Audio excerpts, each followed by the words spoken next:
어머니 요양원 구경 한번 갈까요? 네, 그럽니다. 여러분 우리 어머니도 요양원은 절대 싫어합니다.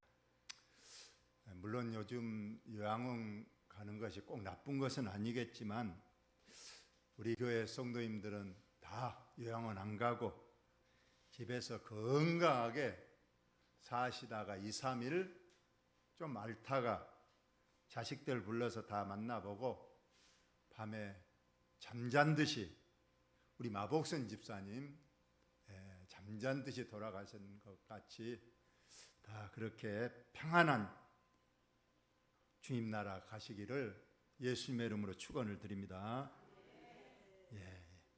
참 잘 행복하게 주님 나라 가는 것이 참 복이라고 그럽니다. 참 저도 목사로서 요양원을 많이 가보고 죽은 사람들의 임종 예배를 많이 들어봤는데 참 어떤 분은 고생을 많이 하고 돌아가신 분이 있어요. 저도 그런 경우가 한두 번 있었는데 어떤 교회 목사님은 한 권사님이 임종 예배를 6번을 드렸대요. 돌아가신다고 그래서 그러면 권사님 천국에 잘 가십시오, 천국에서 만나요 하고 예배 드려서 돌아가신 줄 알았는데 또 몇 달을 또 사셔. 또 이 급에서 또 임종 예배 드려달라고 그래서 이번엔 진짜 돌아가시겠지 하고 권사님 이번에는 분명히 천국 가시고 다음에 천국에 뵙시다 그랬더니 또 살아나고 6번을 그랬다는 분도 있습니다만 우리 모두 이렇게 또 아름답게 또 주님 나라 가시기를 바랍니다. 오늘 세바의 반란, 좀 오늘 어버이 주일과는 좀 거리가 멀지만은 오늘 오전에 19장을 했고 오늘 20장 세바의 반역에 대해 간단히 말씀을 드리겠습니다. 다윗은 참 파란만장한 생을 사는 사람입니다. 전쟁도 많이 겪었고 우리가 또 보듯이 가정의 우환이 많이 따랐습니다.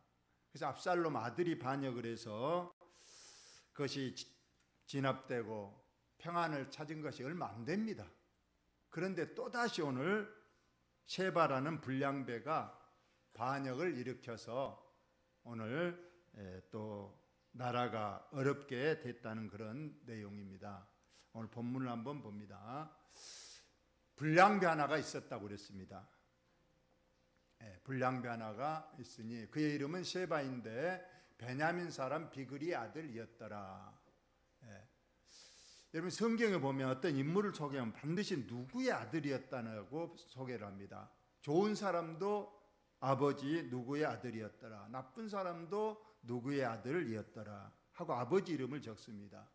이것은 바로 우리가 잘못하면 아버지가 욕을 먹고 아들이 잘하면 아버지가 존경을 받는 그런 경우입니다.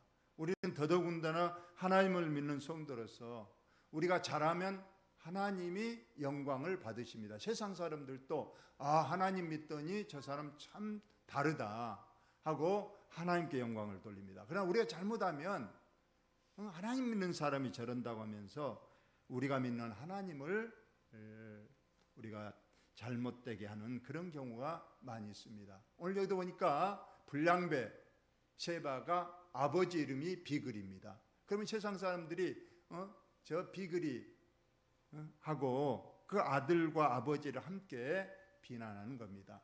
이 비글이의 아들 이 세바가 나팔을 불며 전국에 다니면서 나팔을 불면서 외칩니다. 우리는 다윗과 나눌 분깃이 없으며 이세 아들에게서 받을 유산이 우리에게 없도다. 실상은 이 베냐민 지파에 속한 이 세바입니다. 그러니까 베냐민의 다윗 왕 전에 사울 왕은 이 베냐민 지파였어요. 그래서 사울 왕일 때는 이 베냐민 지파가 알게 모르게 많은 혜택을 받았는데 이제 유다 지파인 다윗이 왕이 되니까 아무래도 베냐민 지파가 전에 받던 그런 많은 유익을 얻지 못하니까 여기에 불만을 품고 지금 세바가 반역을 일으켰습니다. 그러면서 우리가 다윗 왕이 됐던 우리에게 돌아온 것이 아무것도 없다. 우리 이럴 바에는 우리 다윗에게서 떠나자 하고 사람들을 선동한 겁니다. 이에 온 이스라엘 사람들이 또 다윗 따르기를 그치고 올라가 비그리 아들 셰바를 따르나 했습니다. 예. 결국 선동하니까 또 사람들이 다윗을 떠나서 이 불량배 셰바에게 붙었다는 겁니다. 왕이 아마사일 때 이제 이 반란을 진압할 사람으로 다윗 왕이 이 아마사를 부릅니다. 아마사가 장군인데 이 장군에게 말합니다. 3일 내로 사람들을 소집해서 저 셰바를 잡고 이 반란을 진압하라. 이렇게 진압 사령관으로 아마사를 이제 임명했습니다. 근데 여기에서 문제가 된 것이 실상은 군대 내에서 가장 위는 누구냐? 요압 장군입니다. 요압 장군은 아주 충성된 일꾼이고 오직 다윗왕을 위해서 아주 목숨을 건 그런 충직한 사람임에는 틀림이 없어요. 그런데 오늘 여기 보니까 다윗 왕이 요압 장군 대신에 아마사라는 장군을 진압 장군으로 이제 임명하니까 이 요압이라는 이 장군이 상당히 여기서 불만을 느낄 수 있는 그런 대목입니다. 근데 다윗 왕도 그걸 알죠. 그렇지만은 이 요압 장군을 임명하지 않는 것은 지금 요압이 너무 좀 교만해 있다는 거예요. 특히 우리가 알지만은 압살롬이 반역을 일으켰을 때 분명히 다윗 왕이 이 요압 장군에게 말했어요. 내 아들 압살롬이 철이 없어 그러니까 절대 죽이지 말고 그를 너그럽게 대우해서 산채로 잡아오라. 이렇게 친신당부를 했음에도 불구하고 이 압살롬이 상수리 나무에 걸려서 살아있는데도, 그리고 분명히 죽이지 말라고 했는데도 요압 장군은 다윗 왕의 명령을 거절하고 그 압살롬을 칼로 심장을 찔러 죽였다.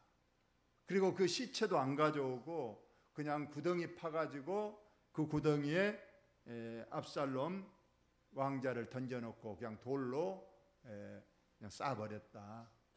이 소식을 들은 왕이 참 가슴이 아팠을 거예요.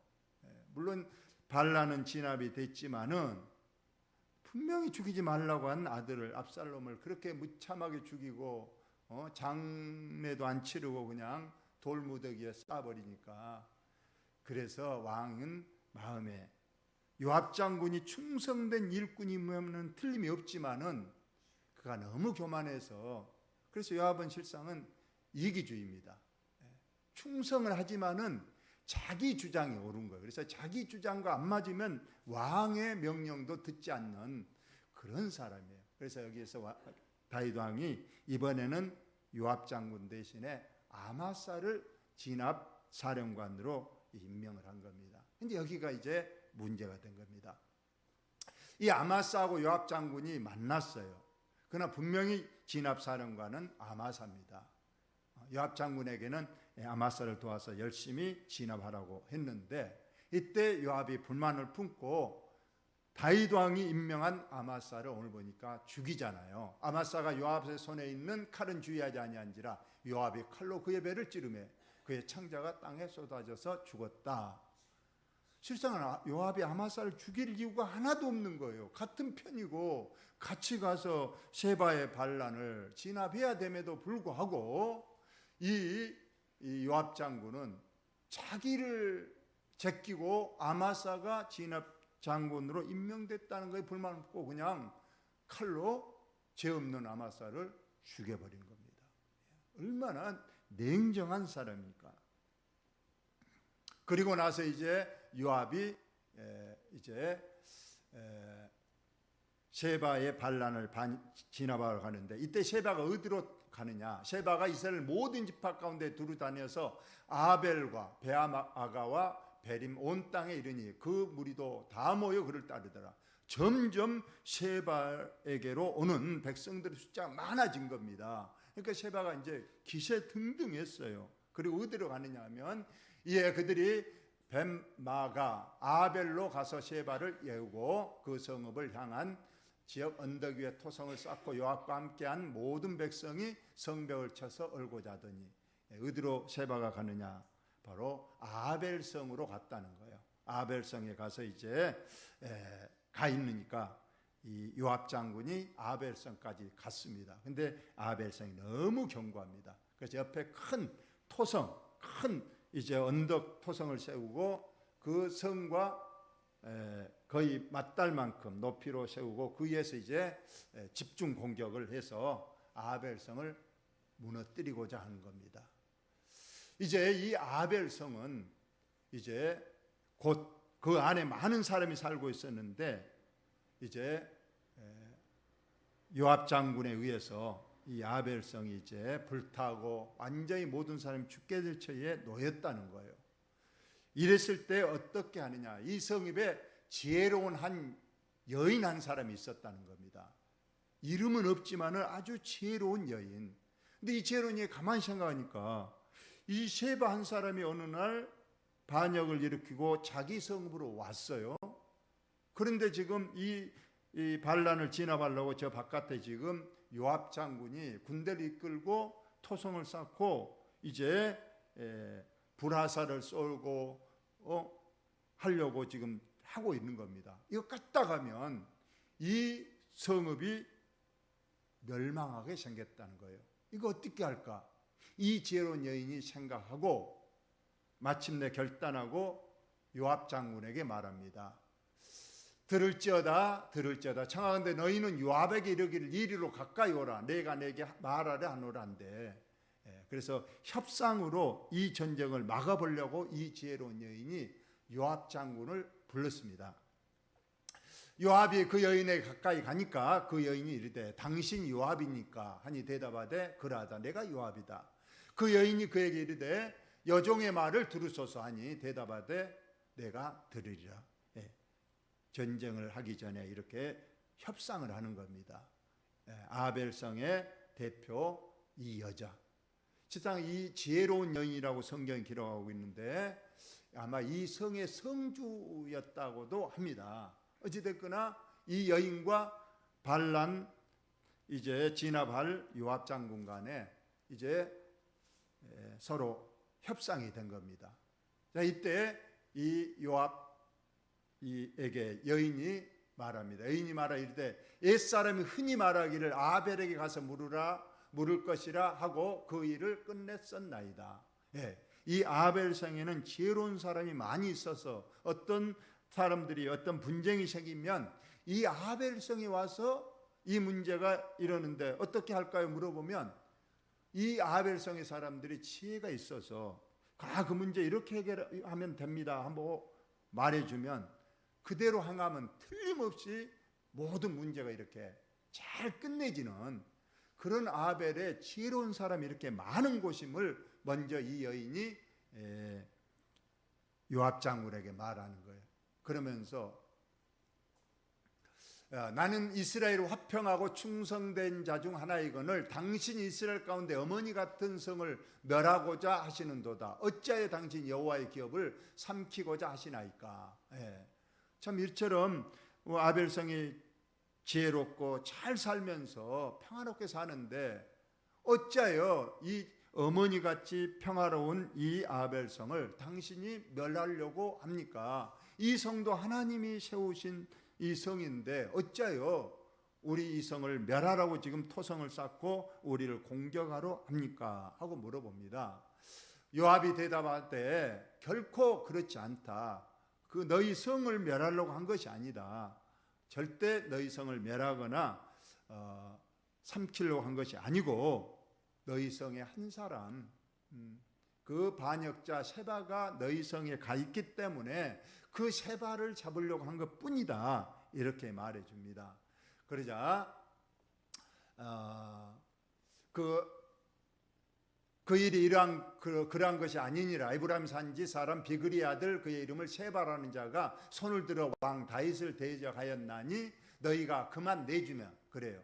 너희 아벨성에 있는 셰바 그 한 사람만 우리에게 넘겨주면 우리는 절대 이 성에 전쟁하거나 진멸하지 않고 우리는 그 한 사람 세바만 잡으면 우리는 떠나가겠다. 이렇게 요압이 말하는 거예요. 그러니까 이제 일이 잘 된 겁니다. 그래서 이 지혜로운 여인이 요압에게 이르되 그의 머리를 성벽에서 당신에게 내어 던지리이다 하고, 그러면 우리 이성이 살기 위해서 이 반역자 불량배 세바를 잡아서 그 머리를 베어서 성 밖으로 넘겨주겠다 이렇게 약속합니다. 그리고 이 여인이 그 지혜를 가지고 모든 그 아벨성에 있는 백성들에게 설명하니까 당연히 성한 사람들도 이거 깠다가 우리 불에 타 죽고 칼에 다 진멸될 거 뻔한데 우리가 어떻게 그럴 수 있느냐. 이 한 사람을 우리가 넘겨주면 이 성이 살고 우리 모두가 살 수 있다 생각하고 바로 그 자리에서 비그리 아들 세바의 머리를 베어 요압에게 던졌다. 한 사람 죽여서 성벽에서 아래로 머리 던지니까 요압이 당연히 이에 요압이 나팔을 불매 무리가 흩어져 성읍에서 물러나 각기 장막으로 돌아가고 요압은 예루살렘으로 돌아와 왕에게 세바의 반란이 진압되었음을 보고하고 끝났다. 이게 오늘 본문의 말씀입니다. 오늘 세 사람이 나옵니다. 첫째는 세바라는 불량배. 그는 오로지 불평과 불만을 입사하는 사람이었습니다. 자기에게 돌아올 분깃이 사울 왕 때는 많았지만은 다윗 왕이 돼서 적어지니까 이에 불만을 품고 사람들을 선동해서 나라에 큰 혼란을 야기한 사람. 결국 그는 오늘 머리가 베어져서 죽고 말았습니다. 두 번째 사람 요압입니다. 이 요압은 참으로 충성된 일꾼임에는 틀림이 없어요. 전쟁에서 거의 전승을 했습니다. 목숨을 아끼지 않고 전쟁에 나가서 승리를 거둔 사람. 오직 다윗 왕만을 위해서 온몸을 바친 장군입니다. 그러나 한 가지 단점이 바로 자기 주장이 강하다는 거예요. 이기심. 그래서 자기 생각과 다르면은 다윗 왕이 명령해서도 듣지 않습니다. 우리 보셨잖아요. 압살롬 죽이지 말라고 했는데 그냥 죽여버립니다. 그리고 아까 자기를 제껴놓고 아마사를 진압 장군을 임명하니까 그 아마사를 죄도 없는데 길에서 만나서 그냥 칼로 찔러서 죽여버립니다. 오늘날 교회도 혹시라도 믿음은 좋고 요직에 있는데 모든 일은 좀 타협을 하고 이렇게 하면 좋은데 자기 주장이 항상 옳다고 주장하고 자기 주장과 다르면은 화를 내고 그냥 교회에 누를 끼치는 그런 사람이 있다면 이 요압과 같은 사람입니다. 성경 한 구절만 우리가 보겠습니다. 오전에 말씀드렸는데 다윗이 죽으면서 유언을 하나 했습니다. 여기는 나오지 않았는데 유언을 했는데 유언에서 솔로몬에게 믿음 생활 잘하는 걸 당부하고 나서 세 사람 이름을 명하면서 그 사람들을 상 줄 자에게 상을 주고 벌을 줄 자에게 벌을 주라고 그랬는데 오전에 시므이 그 도망가는 다윗에게 돌을 던지고 욕을 하고 저주를 퍼부었던 시므이를 죽이라. 그러나 그 도망길에 자기를 공개했던 이름 누굴까요? 잘 모르겠지만 바르실레라는 사람은 다윗 왕이 죽으면서 그의 아들들에게 왕의 식탁에서 같이 먹을 수 있도록 대우해 주라. 즉 왕족이나 왕자처럼 그 자식들을 대우해 주라고 유언을 했습니다. 그리고 한 사람 더 있는데 오늘 바로 이 요압 장군이에요. 요압 장군 충성된 자이면 틀림없으나 그는 너무 피를 좋아하는 사람이다. 너무 자기 주장에 관한 사람이다. 내 아들 죽이지 말라고 했는데 죽여버리고 그 충성대로운 아사 장군도 자기 마음에 안 든다고 죽여버리니 그를 죽여라 하고 유언을 남기는 그런 내용입니다. 오늘 마지막으로 이 지혜로운 여인이 있습니다. 한 성읍이 멸문지화를 당할 그 위험한 지경에서 이 지혜로운 여인이 요압 장군과 담판해서 왜 우리 성을 평화로운 성을 진멸하러 하느냐? 왜 그러냐 그랬더니 요압이 설명합니다. 우리는 것이고 그 불량배 체바 그 한 사람을 우리는 원한다. 그 사람만 넘겨주면 우리는 아무런 화살 하나 쏘지 않고 우리는 그대로 가겠다 해서 이제 이 지혜로운 여인이 자기 성 안에 있는 불량배 세바의 목을 잘라서 요압 장군에게 넘겨주니까 까딱했으면 이 성이 멸문지화를 당했을 건데 이 지혜로운 여인 한 사람 때문에 성이 아무런 피해를 입지 않고 다시 평안한 성으로 돌아왔다. 이런 지혜로운, 이름 없지만은 이처럼 지혜로운 여자의 우리가 믿음을 본받아서 우리 교회는 항상 남을 나보다 낫게 여기고 또 항상 서로 화합하고 서로